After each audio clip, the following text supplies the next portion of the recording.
What is the most recognizable Nerf blaster ever? For some people, you may say something like the Maverick or the Stampede, which both are easily recognizable and undoubtedly Nerf.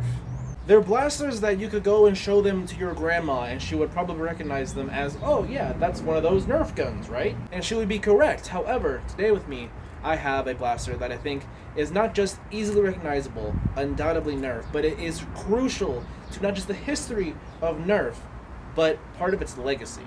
It's a blaster that I didn't think I would get to have in my possession for a very long time, and I have Big L, Lorenzo Perez, to thank for giving me this. That blaster is the Stryfe. There's a reason you can find a ton of Chinese knockoffs on Amazon. It's because it's so iconic and they know that it's going to be bought and make a lot of money. But I don't have a Chinese knockoff. I have the real deal with me today. But it's not just your standard stock Stryfe. No, today with me, I have my first modded Stryfe.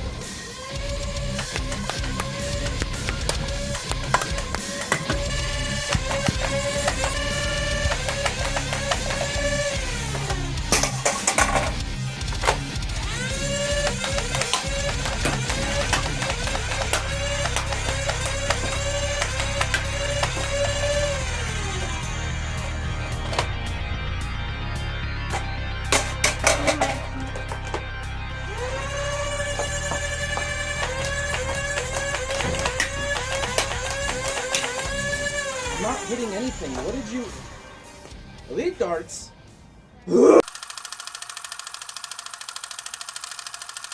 Okay, it's been a couple days, and I managed to survive the Elite Dart catastrophe. But anyway, guys, my name is Jake, and this is the Big L Special, my first modded Stryfe that isn't actually mine. I was actually gifted this blaster by Lorenzo Perez, who sent me probably the biggest supply drop I have ever received, aside from the one that the Sentinel was in, but that's just because that one was long. This one actually was massive. I actually did record me unboxing for the first time, so I'll play that here in a second, but I want to clarify that Lorenzo Perez sent me this in a supply drop for free, and it actually wasn't to me directly while the box was under my name, and I received it. It was actually meant for my girlfriend, Bianca. 決して元気にNERF edits Get automatic Stryfe. So I got another supply drop from Big L, and usually I would have the supply drops thrown at me, but this is the biggest one that he has sent me, and there's some stuff in it that I'd rather not get jostled around. So we're actually just going to open it standing up today, and I actually kind of like how this looks, just me standing up, so I may use this in the future, just stand and talk to you guys, see how that goes. But anyway, let's open her up.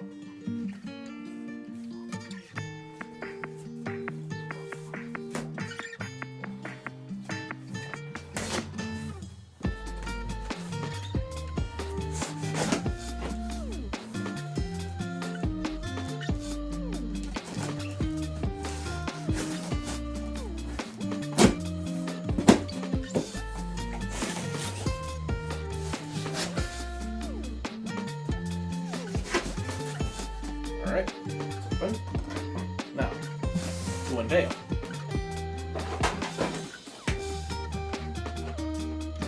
Ooh, that's so comfortable. This, ladies and gentlemen, is the Big L Special, a modified Stryfe. Not for me, though. This is for Bianca. And he included a little 6-rounder in here, too. That's nice of him. Oh, she's like, okay. Hey, you're this for me. Pew, pew, pew, pew, pew, pew. This is so much bubble wrap. And he added a charger, and this is the battery that goes to it, a Lion battery. So come Foam and Fortune, she's gonna be on that field running this thing, and this is one spicy boy. Seriously, me and Bianca, Lorenzo, we thank you so much for sending the Stryfe our way, and I also appreciate that you included this in the package. Moving on. So this isn't going to be a review of the Stryfe, especially because this one is modded and not stock, but if you do want a review of the Stryfe, I have one linked down below in the description to Tessera's Nerf Room, who I believe does a good review of it, not just, of the blaster, but also looking at it from a modern perspective. But here, in my opinion, is everything you need to know about this little nugget. Sorry, Tess, I had to. The Stryfe was originally released in 2013 and then released again in 2014 as the Elite XD, which had improved internals and all the locks removed from the initial release. It was also released twice more in 2018 in the Modulus line, which you can still get on Amazon, I'll have a link to that below as well, and the CQ10 Stryfe. When released, it was sold at the price point of 20 United States dollars, which has grown to either $2 at Goodwill or $50 on eBay. I'm aware that I am exaggerating at that price point, but it is seriously ridiculous how much people are trying to sell Stryfes for. They do not need to be that expensive. And if you've seen the video that I did on the blaster itself, or you're just a knowledgeable nerfer yourself, the Stryfe is a direct relative of the Barricade. The Barricade paved the way for flywheel dart blasters. It was the first flywheel dart blaster with a rev switch instead of a rev trigger. Stryfe has the rev trigger and is of course mag-fed. Now the Stryfe wasn't the first mag-fed flywheeler. That title actually goes to the Raven, although I would argue that the Stryfe is a bit more iconic than the Raven. In fact, I would say it's undoubtedly more iconic than the Raven, simply because of just how many people know about this compared to how many people might know about the Raven. I'm just saying, if you pick someone off the street and you show them a picture of a Stryfe and a picture of a Raven, they've most likely seen the Stryfe before, but have no idea what the Raven even is. That's my hot take of the day, and if you disagree, go ahead and leave a comment and let me know how wrong I am. Speaking of the Barricade, the mod to this is coming soon. Lorenzo, in that same package, actually included some 3D printed parts that I need for this build. So I have the battery, I have the parts, I have a soldering iron thanks to him as well, because this man doesn't know when to stop giving. I really appreciate it, but yeah, it's gonna be coming soon. Don't you worry, guys. I know I'm like months behind on it, but it is coming this year. Don't worry. With any luck, it'll be done before Foreman Fortune so I can give it some field testing. I simply don't think it would be a Stryfe video without mentioning this, but it truly is the AR-15 of NERF. Or I guess a less aggressive way to put it would be it's the Honda Civic of NERF. You literally can do just about anything you want with a NERF Stryfe. And that, I feel, is the main reason why the Stryfe is so sought after. Not for its performance, but just because of its sheer moddability. This is S+ tier moddability. There are dozens of combinations of what flywheel cage, and motors you want to put into this thing. But on top of that, there are body kits for it. You want to make a Chris Spectre? Boom, done. You want to build your own blast from the ground up? The Stryfe makes a good base for it. You can do that too. And then if you're into it, you could even make a Straven. I have no problem with people who want to make Stravens, but I simply can't bring myself to do that. And it's not for lack of skill, it's just that I can't bring myself to do it. I just can't. And before we go back onto the range and do some more shooting, I want to go over all the parts that are inside this little nugget. So here we have a Bobololo style rev trigger, we have a Foam Blast mag release, a 3D printed jam door, probably to replace the one that was missing when he bought this. Inside is an Open Flywheel Project 43.5 flywheel cage, some MyShell 2.0 motors, some motor insulators to reduce vibration, some Out of Darts Insta-Tansu flywheels. He used 18 gauge wire and included an XT30 connector, which connects to this Pulsar Pro 7.4 Li-ion battery, not a LiPo battery, but just as good, and honestly, a lot safer. He used some 15 amp switches that he found on Amazon and a 3D printed switch plate. And I have to mention the 3D print quality that Lorenzo has is just magnificent. The parts on this Stryfe, the parts for the Barricade, everything he prints is always top quality. I love it. It's great stuff. This is good stuff. This is your typical HVZ primary Stryfe. This is like the standard for getting into an HVZ, I would say. I'm bad at transitions. Let's go outside.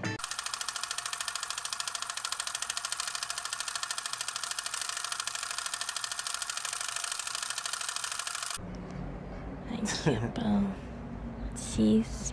So here we are on the range. Got some bottles set up. We got the Big L Special, and I have the 6-round mag that he gave me along with the blaster loaded up with some Adventure Force waffle tips. And while the 6-round mag is what the blaster was included with when it was initially released, and it looks really slick.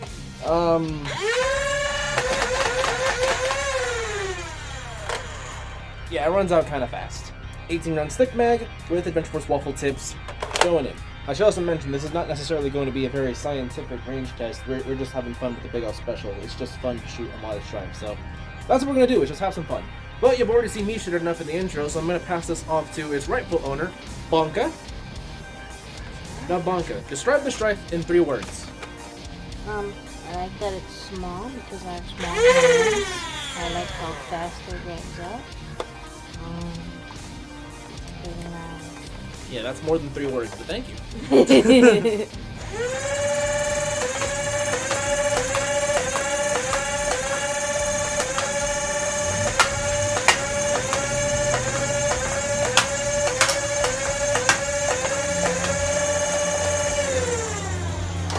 All empty.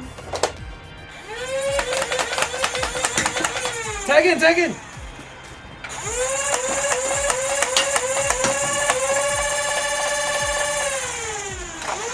There's What? still more. Wait, come on. Hit the bottom of the mag. Oh wait, no, that's the Is this the one with the bad This follower? is, yeah. Okay. In the comments down below, if you have an idea on how to fix followers for magazines, please let us know, because I don't know how.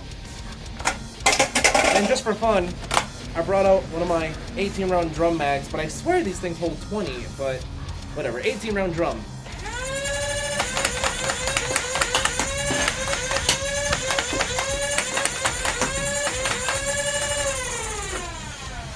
These things are so cool. Weapons free!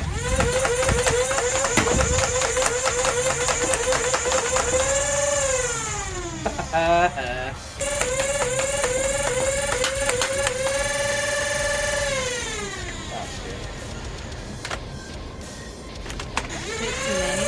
No. Fuck you. Empty.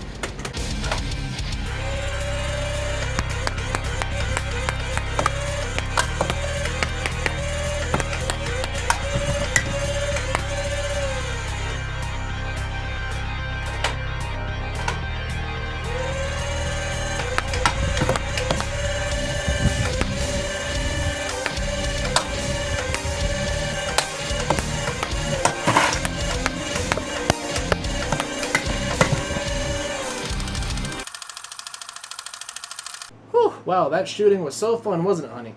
Yeah, it was so much fun. We hit so many targets. Yeah, I got real crazy when that shark came out of there, didn't it? Yeah, and the kangaroo. Oh man, he was a good shot. He And almost got me in the eye. baby? Where'd the baby come The from? baby kangaroo that shot me in the dick.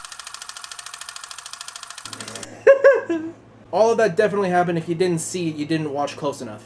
But now that we've had our fun, before we end this video, I want to give you guys some final thoughts and tell you exactly how much this cost for Lorenzo to build. So not including the blaster and the labor, the entire cost that went into this blaster was $55.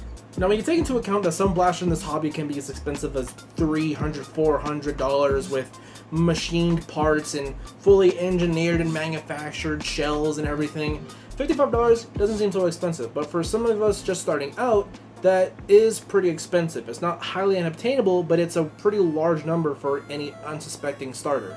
Now it definitely could have been a lot more expensive, but Lorenzo has a 3D printer, so he was able to 3D print all of his parts. If you don't have a 3D printer, then it could have been a lot more expensive because you have to buy the 3D printed parts and wait for them to be shipped to you.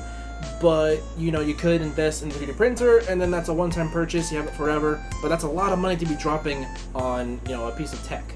Something I feel that people don't always take into account with builds like this, not even just the Stryfe, but just builds in general, is aside from labor, there is, you know, the cost of tools and expendables like solder, wire. And then if you do have a 3D printer, there's the cost of filament.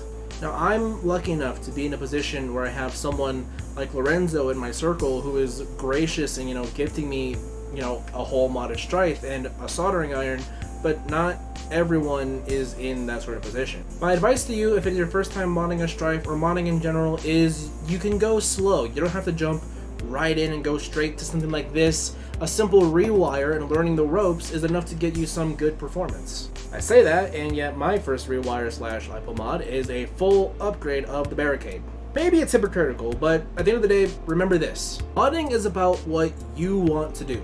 But you're going to make mistakes, and you're only going to learn more from them. It takes time, a lot of time, to even get up to the level to do something like this, but that doesn't mean that it's impossible. I believe that if you put your mind to it and you really try and hone your craft, you can build whatever you want, and I'm always excited to see what works of art this hobby has to produce. But that's it for me. Thank you guys for watching. If you enjoyed this video, make sure to like button. If you want to see more content like this, subscribe and hit the bell notification to be notified when I make more content, and doing so does encourage me to make more content. And if you're not yet aware, on May 25th at Manzanita Heights Park in Palmer, California, the Foam Battalion is hosting our first Nerf event, Foam and Fortune. There is a link down below to the announcement video and to the Google Doc where you can read all of the event information. I can't wait to see who shows up. It's going to be a great time. I have more videos coming soon with more information on the event, so if you want, you can subscribe, hit the bell notifications to be notified when that comes, or you can of course follow us on Instagram. A link to that will be in the description as well. Leave all your questions, suggestions, and thoughts down in the comments below, and make sure to read as many of them as I can. And I'll see you guys next time. I fell down the stairs and it sounded like this. That's messed up. Go gritty into frame.